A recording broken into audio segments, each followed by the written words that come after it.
Making food in prison. This K-Dog, they got me locked up here in Folsom. I'm gonna show you how you make you a quesadilla when you don't have no food. Get your hot plate, put your little butter on there. Put your little butter there. You gotta spread it around, flip it over, spread that other one, right? Spread that butter, cause you only get one piece of butter in your commissary. Get your cheese, get them sour creams, get a little salsa, get it cooking on one side, right?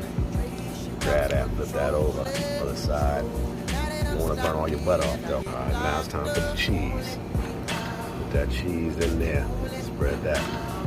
That other cheese over here. Split that, splat that. Don't let it burn though, you gotta keep it moving. Keep it moving. It's like when you're out in the yard, your head on a swivel so you don't get shanked. Slip. Now it's the flip.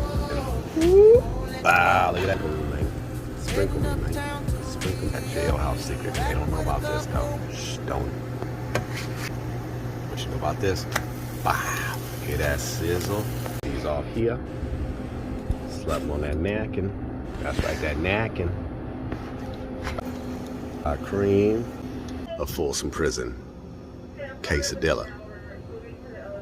This is K-Dog from Folsom 15662. I'm out.